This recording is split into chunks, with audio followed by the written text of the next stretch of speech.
was splendid, but do not overlook their illustrious ancestors when you call them the greatest ever, as some are already doing. Clark Booth offers this appreciation of the overall scope of Celtic heritage. Which team was the greatest team? How people love to bang that ultimately cliche-burdened thesis around. There are few more pointless debates in sport, no matter the game, and there are fewer still that people love to debate more. At least with the Celtics, there is a certain legitimacy to the discussion, and there is indisputably as well plenty of fodder. I think it's one of the greatest, if not the greatest team that I've ever been associated with, especially over a long season. They just produced every time they had to. They were a great bunch of guys. The chemistry was great. I'm very happy for them. But cagey promotional skills are equally an element in Auerbach's genius. He has said pretty much the same thing about every one of his champions dating back to the first. Still, it is enough to say that this team need bow to none, and its astonishing 50-1 record on its home court is sure to be regarded as one of the most electrifying achievements in the history of all sport. But to proclaim them the greatest may be going too far. The 62 team had 6 Hall of Famers on it, so that has to be one of the great ones. And same thing for the 65 team. The 73 team won 68 ball games. I would say this team ranks with all of them, but they're from different eras, so it's very difficult to really compare any of them. For once, Brother Most is thinking with his head and not his heart. And he is absolutely right. There have indeed been 4 distinct eras within the 30-year span of the Celtic dynasty, and it is not possible to compare them. But an amazing 11 of their 16 championships were won by the Bill Russell teams, and to many with long memories, that speaks for itself. Great as it may be, the 1986 Celtic team can never match that claim. No, I don't think it's the greatest Celtic team I ever saw, because a lot of things this team can do. This team is bigger inside, but you don't have the speed up and down the court or the shooting, nor do you have Bill Russell. Yes, indeed. No offense is intended to Larry Bird or any other mortal, but there was only one Bill Russell. Bird has the heart of a lion. He is the best of his times. All of the lavish raves and claims that are being made in his behalf are deserved. All except one. He is not the equal of Russell. No one ever has been. And there is even the temptation to say, no one ever will be. Sam comes around to the top of the circle on the cut now to Russell. He's in there. A fall away is good. Russell a right-handed hook. It's good.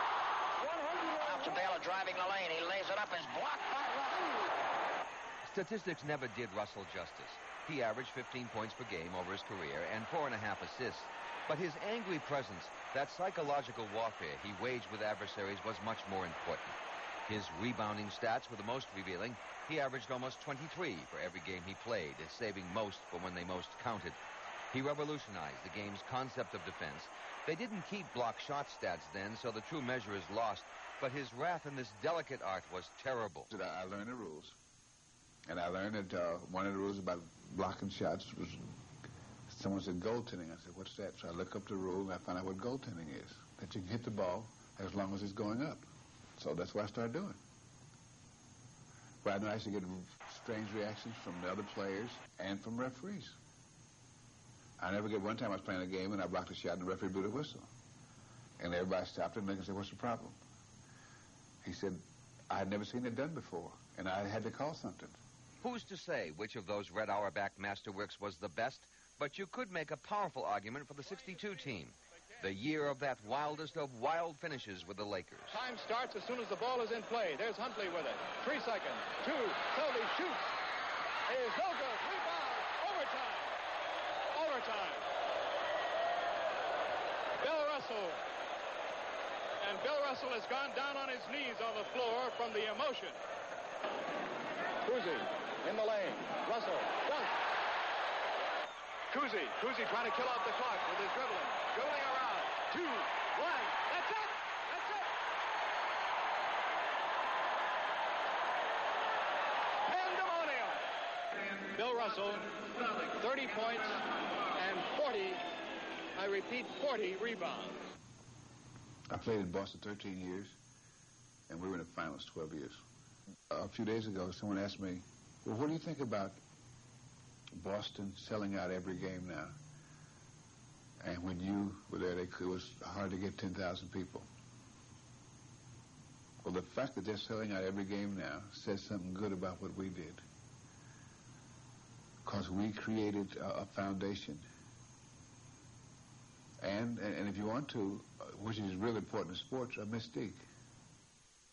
I knew that these guys today genuinely care about me. And it had nothing to do with our playing ball.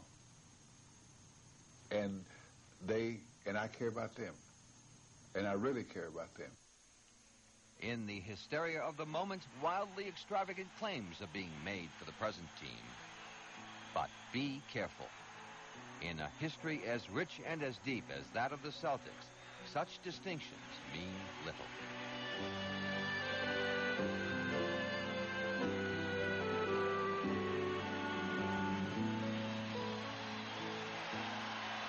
This is Clark Booth reporting.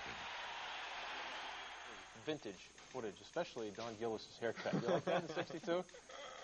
40 rebounds. In one game. I repeat. Unbelievable. You know, we were just talking a little bit, as Bill Russell was talking about them being champions, and yet they couldn't sell the Garden out. They'd average 7,000 or 8,000 a year. The Bruins were in last place and banging the joint out every single night.